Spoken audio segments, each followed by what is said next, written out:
जहाँ पर मैं रहता हूँ वहाँ पर भी कई बीघा ज़मीन है जिस पर एक फर्जी कब्रिस्तान बनाकर वक्फ बोर्ड के नाम की हुई है। योगी जी बहुत अच्छा कर रहे हैं कि वक्फ बोर्ड की ज़मीनें जो भी हैं सही है तो उनको सही रखा जाएगा। जहाँ पर ये राष्ट्र विरोधी गतिविधियाँ होती हैं तो उन पर बुलडोजर चलना ही चाहिए। लैंड जिहाद के तहत पर ये वक्फ बोर्ड के लिए घोषित करी गई थी। पिछली सरकारों ने उन पर कोई कार्रवाई नहीं की और योगी जी तो हमारे एक दबंग हुए हैं जो जिस भाषा में समझना चाहता है उसी भाषा में समझाते हैं। PFI के द्वारा उनमें उनको ट्रेनिंग दी जाती थी आतंकवाद की और राष्ट्र विरोधी गतिविधियां जिनमें चलती हैं तो उनको डहा देना ही अच्छा है। चोर को मारने से पहले चोर की माँ को मारें, जो और चोर पैदा ही नहीं होंगे। अवैध तरीका से जो मदरसे चल रहे हैं उनका तो ये सर्वे होना चाहिए और जो मोदी जी और योगी जी चाहते हैं वो राष्ट्र हित के ही चाहते हैं। अगर शिक्षक ही हमारा अच्छा नहीं होगा तो उसके विद्यार्थी कैसे होंगे। मैं उन मुल्ला मौलवियों से तो यही कहना चाहूँगा कि अपनी सोच का विकास करें, जिस देश में रहते हैं उस देश की उन्नति चाहें। नमस्कार, मैं हूं केशव मालान। यूपी में अवैध मदरसों के सर्वे के आदेश के बाद में अब योगी सरकार ने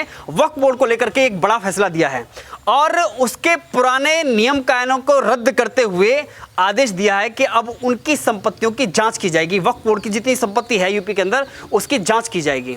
आज इसी खास मुद्दे पर बातचीत करने के लिए हमारे साथ मौजूद हैं सनातन धर्म को मानने वाले भुट्टो खान।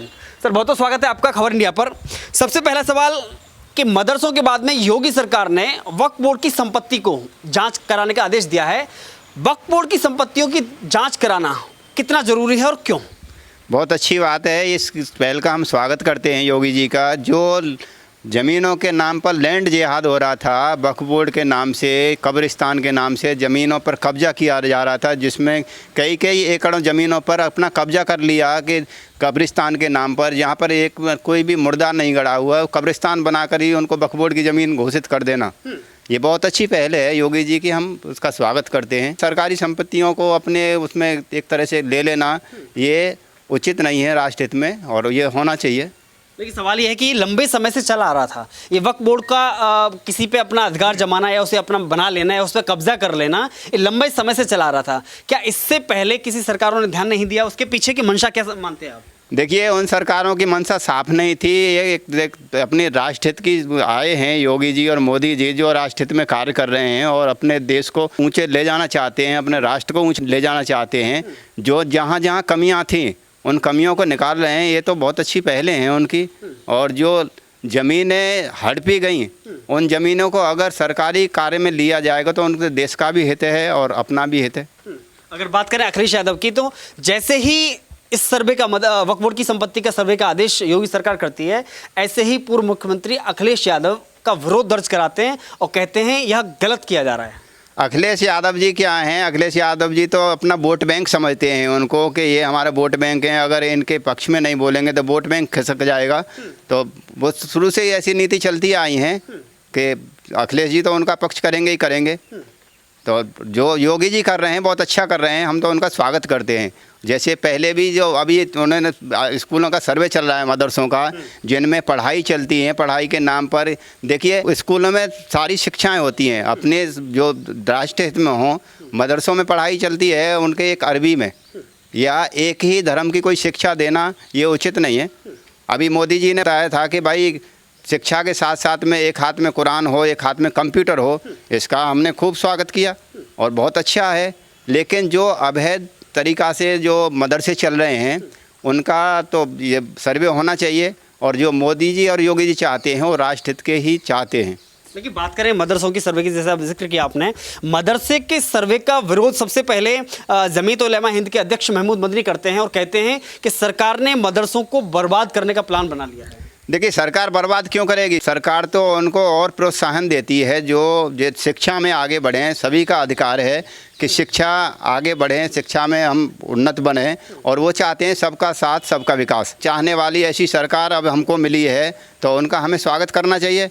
लेकिन जो मदनी जैसे लोग हैं जो अपना ये नहीं चाहते कि उनको कोई उन्नत बनाए और मतलब अपने राष्ट्र हित के कार्य करे और हमारे बीच में कोई मतलब हमारी नहीं चले, बढ़ जाएंगे पढ़ेंगे तो उनकी बुद्धि का विकास होगा, वो सोच विचार भी करेंगे कि नहीं शिक्षा हमारे लिए कितनी ज़रूरी है। बात करें असदुद्दीन ओवैसी की, तो बार बार विरोध दर्ज करा रहे हैं, कह रहे हैं कि मुसलमानों को कुचलने का काम किया जा रहा है। क्या अब शिक्षा ग्रहण करने के लिए भी, यानी कि इस्लामी तालीम लेने के लिए भी योगी सरकार से आदेश लेना पड़ेगा? देखिए, उसकी तो बात ही करना मेरे को ये नहीं लगता कि उसके ये एक तरह से एक एजेंट हैं, विदेशी फंड से चलने वाले इनके कारनामे हैं, जो समझते हैं कि इनकी बापोती है कि भाई जो मुस्लिम हैं इनका कहना मानेंगे, इनके अनुसार चलेंगे।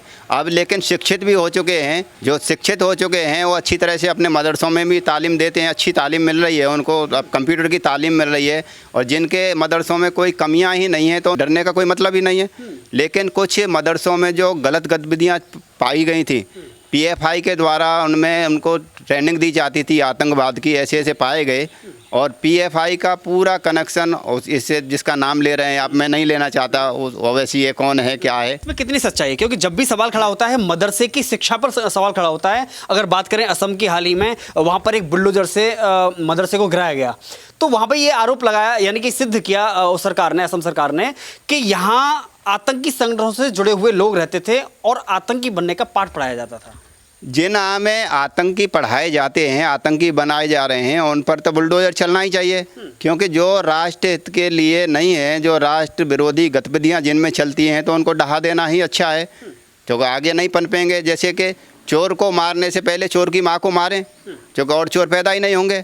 जैसे ही योगी जो चल रहे हैं, योगी के मॉडल पे और भी देश वो चल रहे हैं, मतलब राज्य बहुत अच्छा पहल कर रहे हैं योगी जी। और योगी जी तो हमारे एक दबंग हुए हैं, जो जिस भाषा में समझना चाहता है उसी भाषा में समझाते हैं। तो योगी जी का तो हम खूब खूब स्वागत करते हैं। और मैं जैसे नहीं कहता सभी मदरसे ख़राब हैं, मतलब सब मदरसों में अच्छी तालीम नहीं मिलती, मदरसों से अच्छे लोग भी निकलते हैं। जैसे योगी जी ने बताया कि, और मोदी ने चलाया कि एक हाथ में कुरान और एक हाथ में कंप्यूटर हो, तो सभी उसका स्वागत कर रहे हैं और उनको कोई भय नहीं है, कोई डर नहीं है। और जिसमें गलत काम होते हैं तो उनको डर भी लगेगा।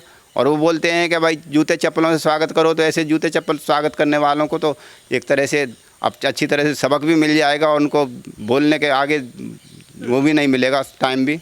नहीं, आपको लगता है कि इस्लामी शिक्षा, इस्लामी तालीम देने के नाम पर मदरसों में गलत गतिविधियां भी चलती हैं? अगर कहीं पाई भी जाती है तो कहीं ना कहीं मुसलमानों के जो ठेकेदार बनते हैं, मुल्ला मौलवी जो होते हैं, वह उस घटना का विरोध नहीं करते। देखिए वो क्यों करेंगे, उनको बाहर से, जैसे पीएफआई एक संगठन हुआ, उनसे फंड मिलता है और विदेशों से उनको पैसे मिलते हैं, उनकी दुकानें चलती हैं, वो क्यों करेंगे? अगर थोड़ा सा भी कुछ हो जाता है तो बोल देते हैं भाई इसका विरोध करो, मतलब सर तन से जुदा, तन सर से जुदा करने के नारे लगवाते हैं, उनके साथ में आ जाते हैं। लेकिन जो ये सनातनी देवी देवताओं को गालियां देते हैं, उनके लिए, उनके भगवानों को गालियां देते हैं, उनके लिए कुछ नहीं आते। और ये हमारा दुर्भाग्य है कि हम सनातनी एकत्रित नहीं होते हैं। लेकिन अब हमें सौभाग्य है, अभी हमारे युवा जाग चुके हैं और समझ चुके हैं कि सनातन क्या है। सनातन ही सभी का मूल है। अभी 1400 साल पहले कौन था? अबे आप मेरा ही डीएनए चेक करवाएंगे तो मेरा भी डीएनए वो हिंदुत्व से ही मेल करेगा, क्योंकि मेरे भी पूर्वज हिंदू थे।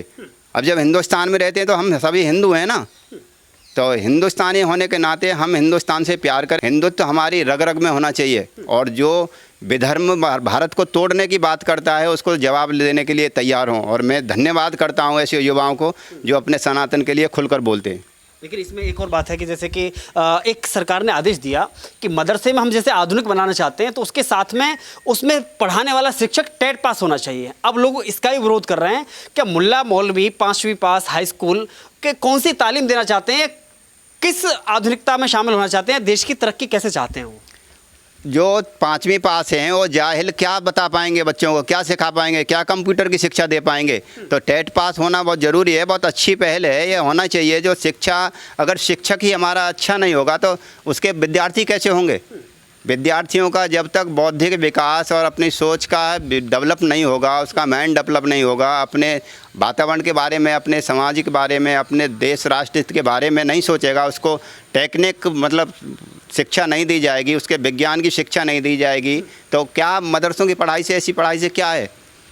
तो अब सभी तरह से पढ़ें, अच्छे टेट वाले टीचर आएँ, अब ठीक है, तो उसमें उर्दू भी पढ़ाया जाए, अपनी सारी भाषाएं पढ़ाई जाएं, साथ साथ में अपने संस्कृत, मैं तो कहता हूँ संस्कृत भी पढ़ाई जाए, मदरसों में संस्कृत भी लागू कराई जाए, तो इससे हमारी संस्कृति का भी उत्थान होगा। और संस्कृत यानी संस्कृति से जुड़ा हुआ शब्द है।